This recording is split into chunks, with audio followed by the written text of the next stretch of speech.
విజయవాడలో ఇటీవల ఆత్మహత్య చేసుకున్న దళిత యువకుడు క్రాంతికుమార్ కుటుంబాన్ని వైసీపీ అధినేత జగన్ గురువారం పరామర్శించారు. క్రాంతికుమార్ భార్య, పిల్లలు, తండ్రిని ఓదార్చిన జగన్ వారికి న్యాయం జరిగే వరకు తమ పార్టీ అండగా నిలిచి పోరాడుతుందని భరోసా ఇచ్చారు. అనంతరం మీడియాతో మాట్లాడిన జగన్ రాష్ట్రంలో పోలీస్ వ్యవస్థ పూర్తిగా కుప్పకూలిపోయిందనడానికి క్రాంతికుమార్ ఆత్మహత్య నిదర్శనమని అన్నారు. ఆత్మహత్య చేసుకునే ముందు క్రాంతికుమార్ స్వయంగా సెల్ఫీ వీడియో తీసి సిఐ నాగరాజు, ఇతర పోలీసుల వేధింపుల గురించి వివరించారు. అయినా ఇంతవరకు బాధ్యులపై చర్యలు తీసుకోలేదు అని జగన్ ఆవేదన వ్యక్తం చేశారు.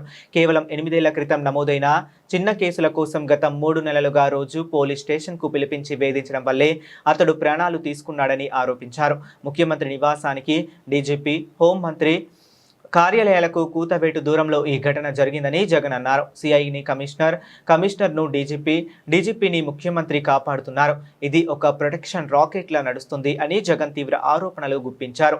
ఈ ఘటనపై ఎస్సీ, ఎస్టీ అట్రాసిటీ కేసు నమోదు చేయకపోవడం దారుణమన్నారు. క్రాంతికుమార్ కుటుంబానికి న్యాయపరమైన సహాయంతో సహా అన్ని విధాలా అండగా ఉంటామని జగన్ స్పష్టం చేశారు. ఈరోజు ఇదే టాపిక్కి ఇప్పటికే 2-3 సార్లు మాట్లాడారు. ఒకసారి ఆ కుటుంబానికి వెళ్ళి కుటుంబాన్ని పరామర్శిస్తే హృదయ విదారకమైన పరిస్థితి అక్కడ కనిపిస్తుంది. ఈ పెద్దమ్మ ఆ బాబు వాళ్ళ నాయనమ్మ, అన్న ఆ బాబు వాళ్ళ నాన్న.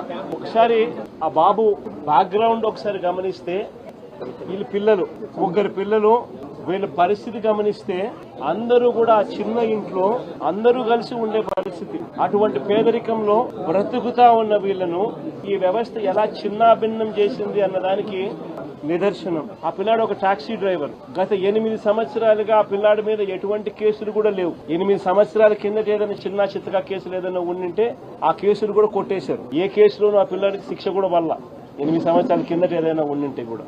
ఈ 8 సంవత్సరాలుగా టాక్సీ తోలుకుంటా ఉన్నాడు. ఎటువంటి చిన్న చిత్తగా కేసులు కూడా లేవు. మరి ఎందుకు అలాంటి పిల్లాడిని బలవంతంగా పోలీస్ స్టేషన్ కు రోజు రమ్మని చెప్పి హెరాస్ చేయడం? గత 3 నెలలుగా ఆ పిల్లాడిని హెరాస్ చేయడమే కాకుండా ఆ హెరాస్మెంట్ తట్టుకోలేక ఆ పిల్లాడు చనిపోయి ఆత్మహత్య చేసుకునే అంత దూరం ఆ హెరాస్మెంట్ చేయడం మొదలు పెడితే నిజంగా వ్యవస్థ అన్నది, పోలీస్ వ్యవస్థ అన్నది ఎలా దిగజారిపోయింది అని చెప్పడానికి ఇవి నిదర్శనం.